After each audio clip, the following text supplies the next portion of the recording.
Welcome to the Elaborate Topics podcast, where we focus on lab-specific strategies for medical laboratory professionals. We're proud to be the healthcare detectives that work behind the scenes to get the results needed to influence medical decisions. Let's grow together and jump right into the lab. Welcome, friends, to another episode of Elaborate Topics. It is your weekly podcast that provides practical and professional tips that you can use inside and outside of the laboratory to expand your leadership and technical knowledge. Today's episode is one that you definitely want to hear, especially if you are a new manager and you have a variety of personalities on your team and you are trying to figure out how to make your team work cohesively, how to make your team more productive, then you will want to hear these tips today as we talk about this pressing topic of office politics. I am Tywauna Wilson. I am your host and leadership mentor for this episode. As you know, Elaborate Topics is a weekly podcast that streams on directimpactbroadcasting.com, your favorite podcast platforms, as well as LabVine's Lab Stream. So make sure you check out each and every episode. We have over 150 episodes in our catalog. So make sure you check it out. Follow myself along with my co-hosts Lona Small and Stephanie Whitehead on social media, on LinkedIn, or join our Elaborate Topics LinkedIn group. So let's jump into this prevalent topic of office politics that affects nearly every workplace. Office politics refers to the interactions, power struggles, and informal networks that exist within an organization. While some employees thrive in this environment, others might find it challenging and disruptive. And I don't know about you, but when there is office politics happening, for me, it does get a little bit disruptive and challenging. In our unique environment of the laboratory, it becomes even more crucial for managers and leaders to understand the various personalities that can influence team dynamics. By gaining insights into these personalities and learning effective strategies to manage them, you, as the manager or leader, can foster a positive and productive work atmosphere that enhance the success of our teams. I wanted to talk about this topic because I'm often receive messages, emails from new managers about this very thing of being new in their role and trying to navigate the different personalities. I can remember as a new manager when I first got my first managerial role, I can remember having different personalities, and I was like, I didn't learn this in laboratory school. And so it was different transitioning that technical knowledge and leadership to being able to manage people and deal with the different personalities. As we think of the laboratory in our environment, how complex it is, where precision, collaboration, and innovation are paramount, office politics can have a profound impact on our ability to achieve our goals. And most laboratories today have tons of goals, metrics that you have. You have your strategic dashboards that you're trying to accomplish, and you need every member on that team contributing to the goal. Each member on our team, however, possess unique job skills and office personalities contributing to the intricate fabric of our workplace. While many of the personalities are tolerable and even uplifting, making us want to go to work each and every day, allowing us to say we have those friends at work or those best friends at work, others may exhibit behaviors that have negative impacts and effects on our colleagues and hinder overall team performance. As managers, it is our responsibility to understand these different personality types and develop the necessary skills to effectively handle them in the workplace. In this episode, I will talk about various office personalities commonly encountered in the lab and explore strategies to be able to give you some tips to effectively manage them. And by equipping ourselves with this knowledge, we can create a supportive and harmonious work environment that cultivates strong relationships, facilitates goal attainment, and propels our team forward. Which I know for you as a new manager learning about your role and getting acclimated to that, that it's going to be impactful to be able to create those teams that are dynamic and able to move your laboratory forward. So let's get started and talk about some of these common types that you may encounter in your laboratory. The first type is the complainer.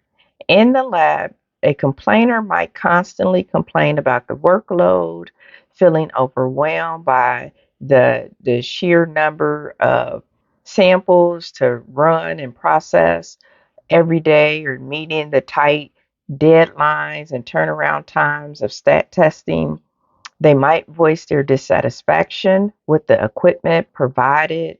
They may talk about how maintenance heavy it is, or they may talk about it being outdated, old, not efficient to handle the workload.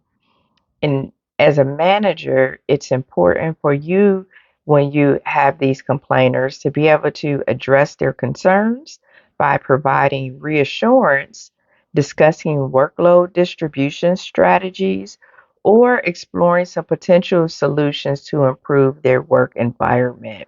So be able to offer those solutions, or and ask them for some solutions to some of their claims if they have stated. How many of you have worked with a complainer in your laboratory? It seems like it doesn't matter how many process improvement ideas you put into place. If you get new equipment, they are always complaining. And so hopefully some of those tips of being able to work with the complainer will be helpful for you. We also have the gossiper. In our settings, a gossiper may spread rumors or share confidential information about colleagues or even ongoing projects. They may engage in conversations centered around personal lives or sensitive topics. And if you have these gossipers in your laboratory, it is important for you to be able to talk with them so that, and emphasize that that is not acceptable in your environment. It's crucial for you as the manager to discourage gossip and establish clear communication guidelines. Encourage employees who work on the bench with the gossiper, who hear the gossiper doing the gossip, to report any instances of gossip and to emphasize the importance of maintaining a professional and respectful work environment. Now, that part might be a little difficult in getting the team to actually come to you and actually tell you, but I think setting the expectation that gossip is not appropriate, and setting the expectation to your team that if somebody is gossiping, that they should let you know right away. Now, like I said, it may or may not happen, but I think you set that expectation, because that's the thing that you don't want, is somebody gossiping in the work environment, because it will potentially have an impact on your other staff, and some staff members may decide that they don't want to work in an environment like that, because gossiping can contribute to a toxic work environment. So I've seen it where people were gossiping in the work environment, and an employee felt uncomfortable, and eventually they ended up leaving the organization and finding another place to work. And so with environments where we are already short staffed and the workload is still high, you definitely do not want your laboratorians to be leaving your organization due to gossip. The next personality is the bully. The bully may exhibit aggressive behavior towards their colleagues, undermining their work, or even making derogatory comments.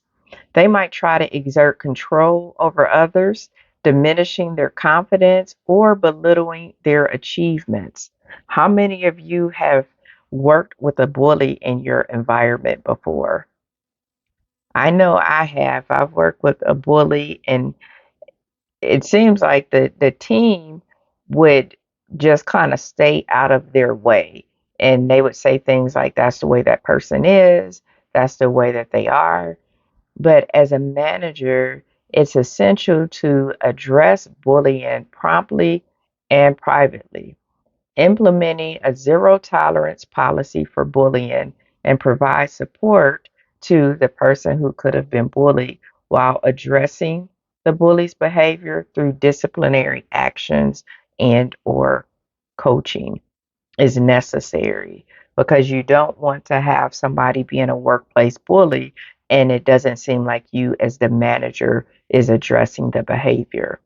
So more than likely, if you're part of a hospital or a larger system, there is a policy in regards to bullying, but you should also have a laboratory policy that addresses bullying as well.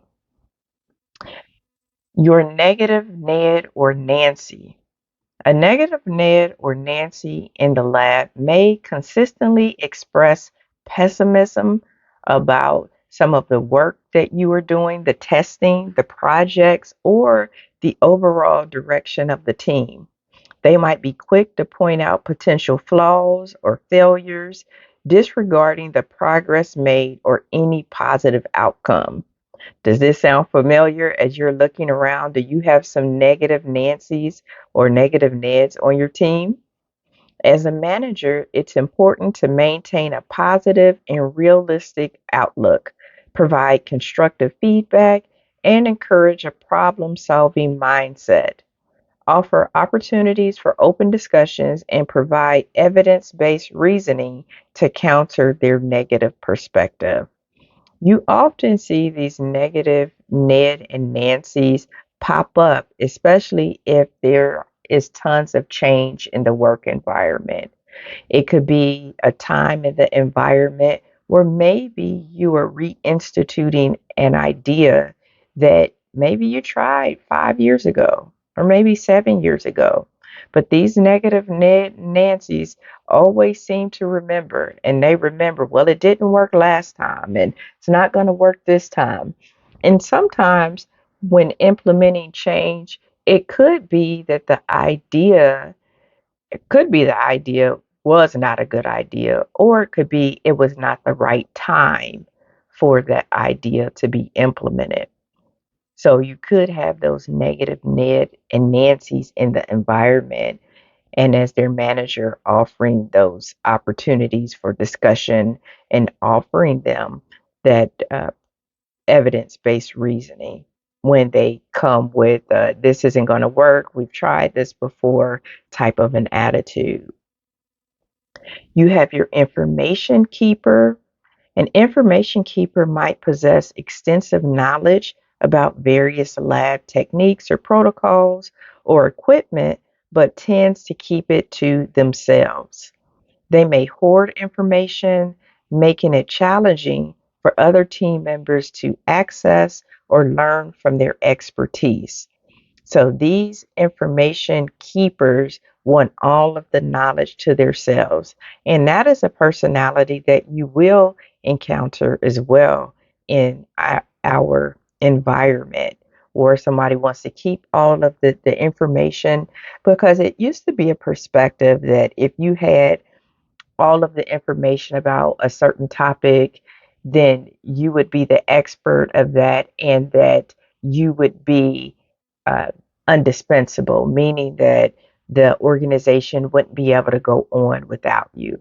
And that's kind of an old mindset of, you know, of you being the only one with the knowledge. So, as a manager, it's essential to encourage knowledge sharing and collaboration, acknowledging their expertise, but also emphasizing the importance of teamwork and creating a supportive learning environment.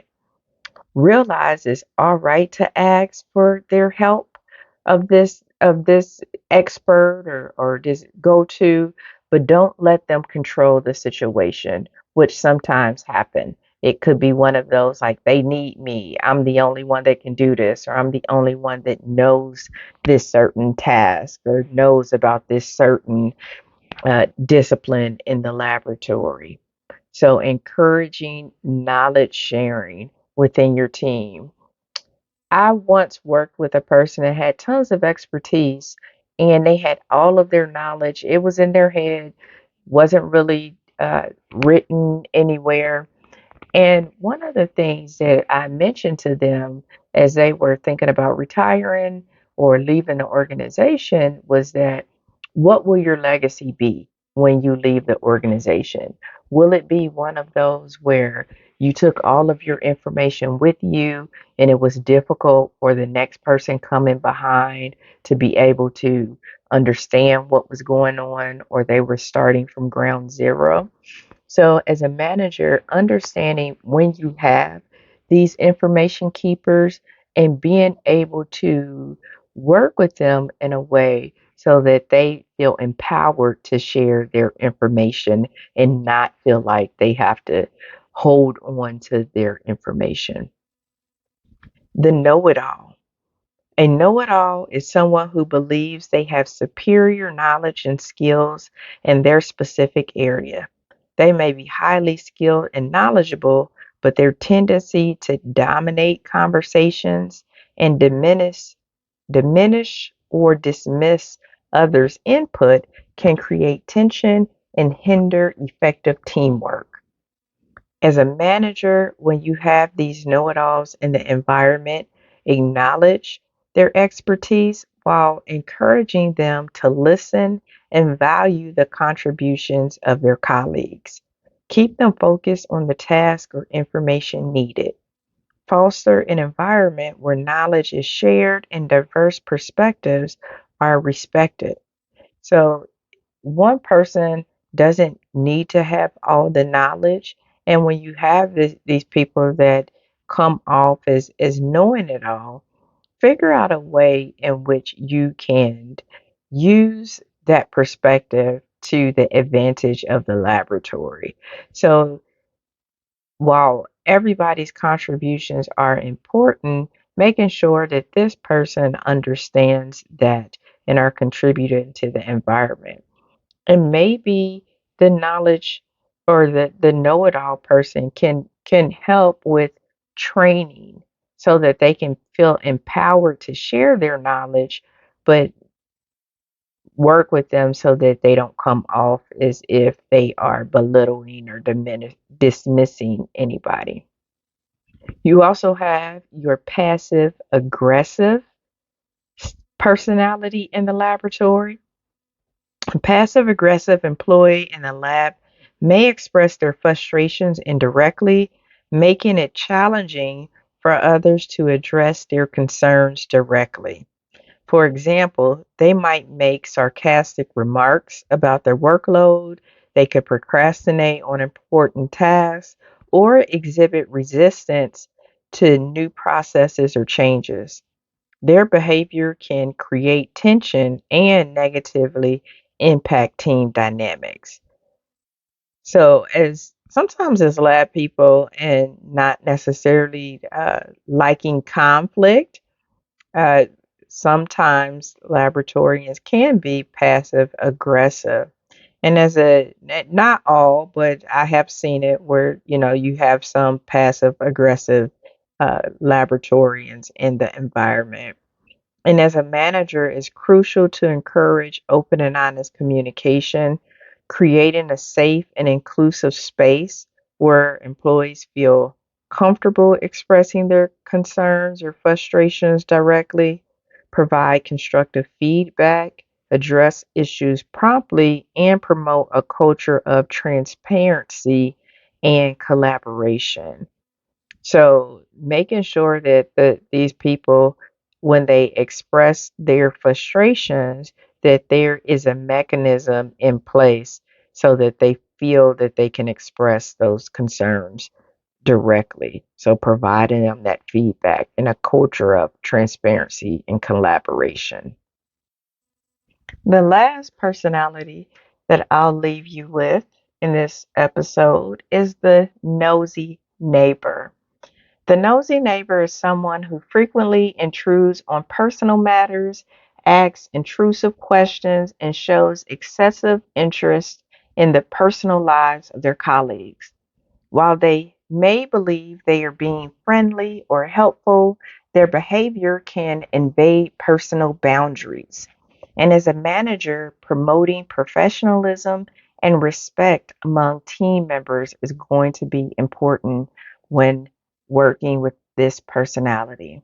When asked personal questions, try to shift their focus back to work related matters, set clear boundaries regarding personal discussions at work, and encourage employees to focus on work related matters while fostering a sense of camaraderie. So, on your journey as a new manager, these are just some of the personalities that you will encounter in the laboratory. Hopefully, the information I provided was enough for you to be able to look at your teams and see what kind of personalities that you have within the work environment, and some of the tips will help you navigate those personalities as you continue to get comfortable in your role. I'll also leave you with a few tips or best practices that you can implement with dealing with any of these personalities so that you can be successful. Remember to build relationships, take the time to establish rapport, and build relationships with each team member individually. Get to know their strengths, their work preferences, and communication styles. This will help you better understand their personalities and foster a positive work environment. So, if you don't conduct one on ones or do rounding, these may be ways that you are able to start to build those relationships. As a manager, you always have to lead by example, dis- demonstrating the professionalism, respect, and positive behavior in all interactions, where you set the tone for collaborative and supportive culture within the lab. There's I was reading a book by John Maxwell, and he always talks about modeling the behavior. So, model the behavior in which you desire to see, which is leading by example. Communicate openly, encourage open and transparent communication within the team, create a safe space where employees feel comfortable expressing their opinions, concerns, and ideas without the fear of judgment or retaliation. You want to address any issues promptly. When conflicts or issues arise, address them promptly and directly. Avoid allowing tensions to escalate as they can negatively impact team dynamics and productivity.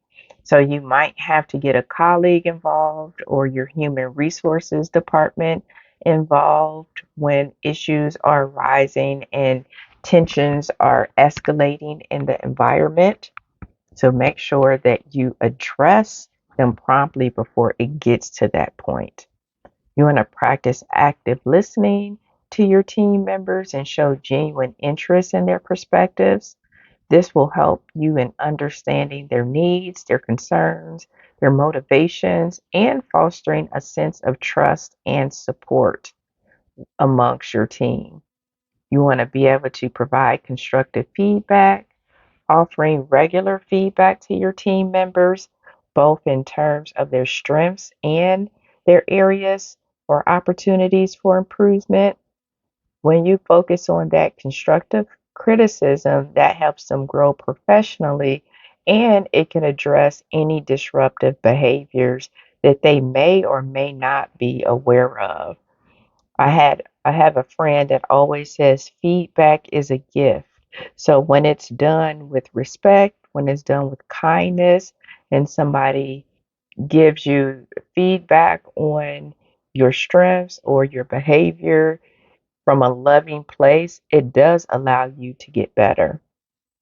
As the manager, encourage collaboration, fostering a collaborative environment where teamwork is valued and encouraged, setting clear expectations for collaboration, and establishing team goals that require collective effort and contribution, setting boundaries, clearly define expectation and boundaries for acceptable behavior in the lab. This will help ensure a respectful and professional work environment for all team members. You want to offer development opportunities for professional development and growth tailored to each individual's strengths and interests. This will show that you value their contributions and are invested in their success. You always want to lead with empathy, recognizing that everyone has their own unique challenges and perspectives.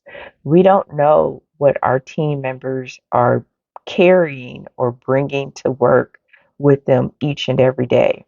We don't always know the struggle or what's happening behind the scenes with our colleagues. So, making sure that you lead with empathy, practicing empathy to so that you are seeking to understand their experiences and demonstrating support when needed.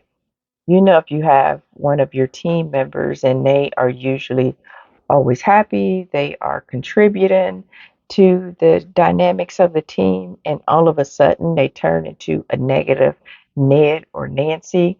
This could be because something else is contributing to that behavior.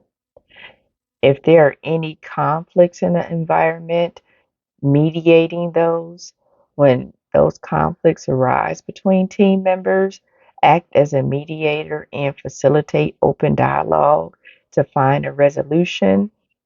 Don't take a side, encourage compromise, understanding, and focus on common goals. And if that's something that you need assistance with, your HR team should be able to help with that. And then the last thing would be seeking guidance and support. As a new manager, don't hesitate to seek guidance and support from experienced leaders or mentors or coaches.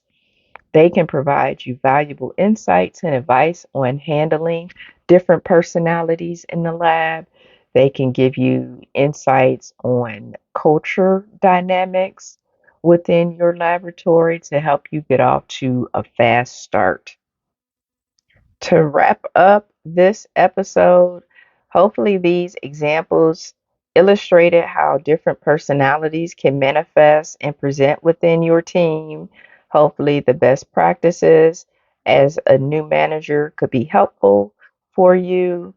And as a new manager, it's crucial to be able to maneuver and address these personalities and office politics with tact, ensuring a harmonious and productive work environment. By setting clear expectations, fostering open communication, and promoting a culture of respect and collaboration, you can effectively manage these office personalities, any office politics that might come up, and you will create a positive atmosphere within your laboratory.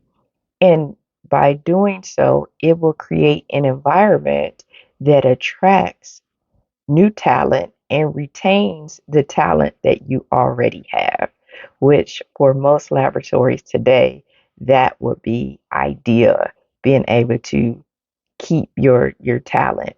And so the only way to do this is to be able to navigate the various personalities, navigate office politics as it may arise.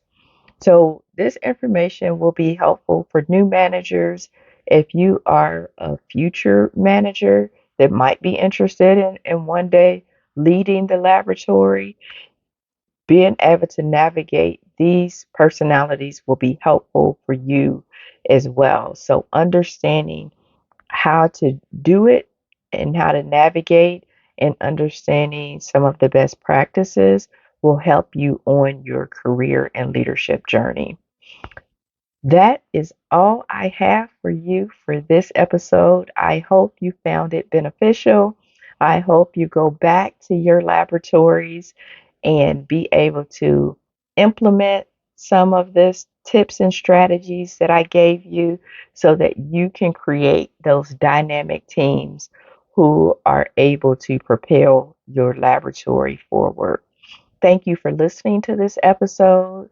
Make sure you share it out from directimpactbroadcasting.com, your favorite podcast platform, or on LabVine's Lab Stream. Tune in next week where we will have another topic that will help you in your laboratory journey, or another mentor who will share some tips and strategies so that you can be successful. If you have a topic that you would like to hear, reach out to myself or my co host, Lona Small or Stephanie Whitehead, with those topics. If you would like to be on this podcast, we would love to have you. Just submit our guest interest form, or you can email elaborate topics at directimpactbroadcasting.com, and we would love to hear from you. Until next time, my friends, have an awesome week. Thank you for tuning in to another episode of Elaborate Topics, where your hosts discussed relevant strategies for laboratory professionals. Please subscribe to this podcast on your favorite podcast platform and listen to us on directimpactbroadcasting.com. Stay tuned for another episode with information you can use to excel in your laboratory career.